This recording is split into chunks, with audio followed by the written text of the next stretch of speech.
वृंदावन में गए और कृष्ण की याद में अगर आपकी आंख से आंसू नहीं आए तो आप वृंदावन को नहीं समझ पाओगे। एक हिंदू होने का मतलब क्या होता है?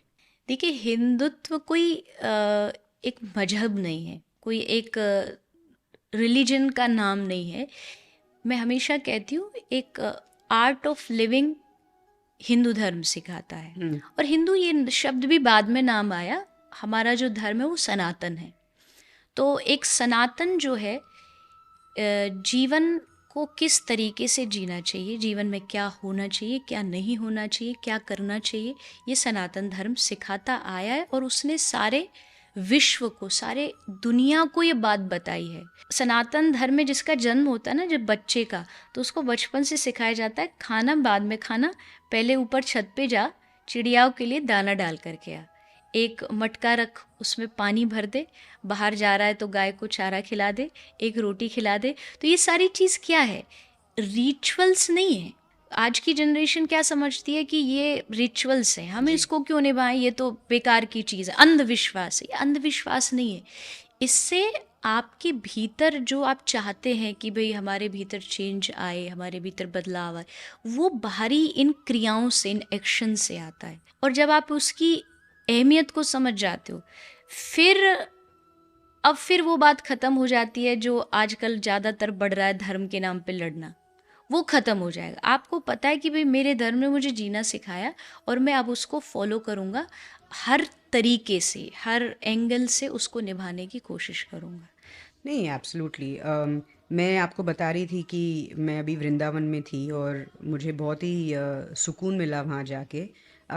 मैं ये समझना चाहूँगी कि ज़्यादातर हम जब बात करते हैं वृंदावन गए और क्या किया, तो लोग आपको बोलेंगे आप ये 9 मंदिर जाइए, ये सबसे ज़्यादा इम्पोर्टेंट मंदिर हैं। मगर इसमें मेरे को एक डिफरेंट पर्सपेक्टिव लेना है आपके साथ, और ये समझना है कि अगर मैं एक साधक बनना चाहती हूँ, तो वृंदावन का जो जर्नी है, वो एक अगर मैं साधक की आंखों से देखूं तो उसकी एक्सप्लेनेशन क्या होगी? क्योंकि मैं श्योर हूँ कि फिर मुझे ये नहीं बोला जाएगा कि आप ये 9 मंदिर में बस जाके ढोग लगाइए। मुझे आपसे ये समझना है कि उसका रहस्य क्या है, उसकी थिंकिंग क्या है, और ऐसे जो बनाया गया है तो उसमें क्या सोच है, और मेरे को किस तरीके से अप्रोच करना चाहिए जब मैं वृंदावन जाऊं। देखिए, इसका नाम ही है वृंदावन। तुलसी जी का एक नाम है। तो तुलसी का वन हुआ करता था, मतलब एक बहुत बड़ा कुंज, निकुंज कह लीजिए, वो वृंदावन है। पर वृंदावन का जो असली स्वरूप है, मतलब असली जो वृंदावन है, वो जब तक आप किसी वृंदावन के रसिक प्रेमी के संग नहीं रहोगे ना, तब तक वो आपको समझ नहीं आएगा। वृंदावन जो है वो भगवान को पुकारने की धरती है। वहाँ जाकर के भगवान को खोजा जाता है। वृंदावन में गए और कृष्ण की याद में अगर आपकी आंख से आंसू नहीं आए तो आप वृंदावन को नहीं समझ पाओगे, क्योंकि वो प्रेम की धरती है। और प्रेम में रोया भी जाता है, हंसा भी जाता है, नाचा भी जाता है। तो जब वृंदावन में जाकर के आप 5 मिनट बैठते हो शांति से किसी एकांत स्थान पर, ऐसा नहीं कि वृंदावन में भीड़ ही भीड़ है, ऐसी बहुत सारी जगह हैं जहाँ आज भी ऐसा लगता है कि कृष्ण सामने लीला कर रहा है राधा रानी के साथ। तो जब आप बैठते हो 5 मिनट, आज के लोगों में सबसे बड़ी कमी है कि वो कभी भी ना एकांत में नहीं रहना चाहते। उनको अकेलापन खाता है। क्यों? क्योंकि उनको अकेला रहना नहीं आता। जबकि इस दुनिया में सबसे ज़्यादा जो आनंद है वो एकांत में, अकेलेपन में। आप अकेले बैठो और वहाँ 5 मिनट 10 मिनट बैठ कर के, यमुना बह रही है तो उसकी ओर देखो। वहाँ ये देखो कि जो आपने सुना है, क्योंकि बच्चा बच्चा जानता है कृष्ण ने कैसे लीला करी, तो उसको विजुअलाइज करो वहाँ बैठ कर के। वहाँ जा कर के, क्योंकि जैसे एक बहुत प्रसिद्ध कहानी है, दृष्टांत है, मीरा। मीरा वृंदावन आई हम्म। तो राजस्थान से थी, बहुत कृष्ण से मिलने की इच्छा थी, तो वो वृंदावन आ गई। अब वृंदावन में आकर के वो इसलिए आई कि कृष्ण से मिलूं, बड़ी खुश थी। जैसे वो वृंदावन आई तो किसी ने उनको बोला कि मीरा, तुमको आने में थोड़ी देर हो गई, तुम लेट हो गई, क्योंकि कृष्ण तो द्वारिका चले गए वृंदावन से।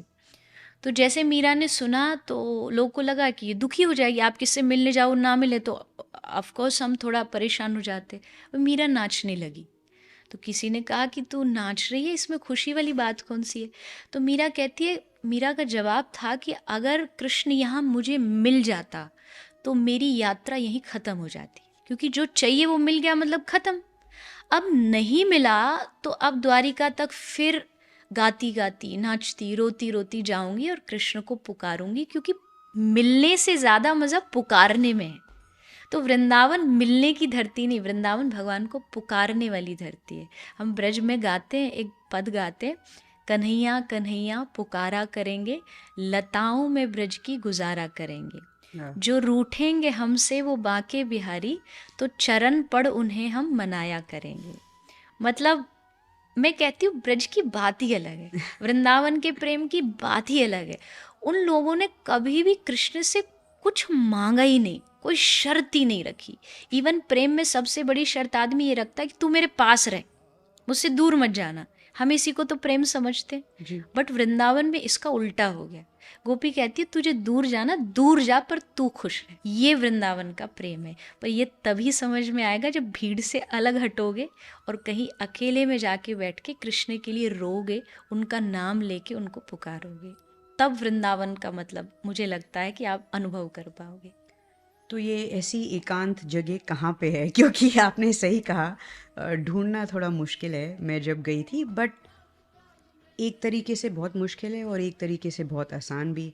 जब मैं राधा कुंड और श्याम कुंड, वो जो जो बीच में जगह है, मुझे याद है जी मैं वहाँ बैठ के मैंने अपनी आंखें बंद करी और काफ़ी आसपास बहुत आवाज़ थी, मगर फिर भी अंदर एक बहुत शांति थी, एक तरह की बहुत स्पेशल तरीके की शांति जो मैं कहीं और महसूस नहीं करती।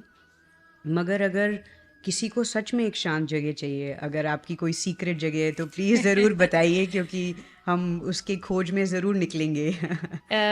एक आध नहीं है, बहुत सारी हैं। बट क्या होता है ना, जब आप रेगुलरली जाने लगते हैं और वहाँ से कोई जानकार आपके मिलने वाले होते हैं, तो वो जो प्रॉपर रहते हैं वो थोड़ा अच्छे से बता सकते हैं। जी। बट फर्स्ट इज़ जो बहुत सबके लिए ईजीएस्ट है, वो है यमुना जी। हाँ। वृंदावन में यमुना जी के ऐसे बहुत सारे तट हैं, घाट है, जहाँ थोड़ी कम भीड़ होती है और आप आराम से जाके वहाँ बैठ सकते हो।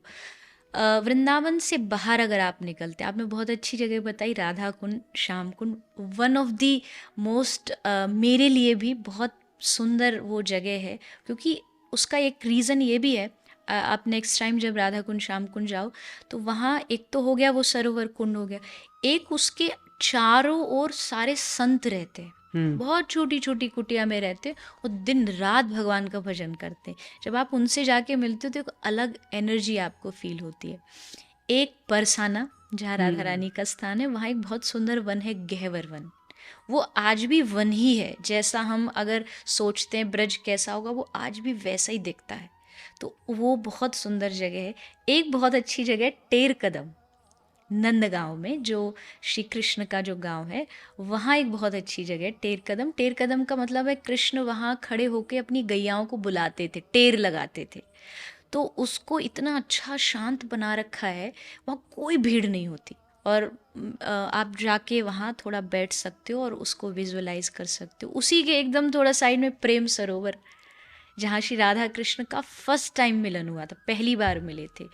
तो ये कुछ कुछ जगह हैं, बहुत अच्छी जगह हैं। थोड़ा समय निकाल के जाओ और वहाँ दर्शन कुछ भी नहीं है, वहाँ शांति है, वहाँ एकांत है और वहाँ आनंद का जो है वो अनुभव आपको होगा।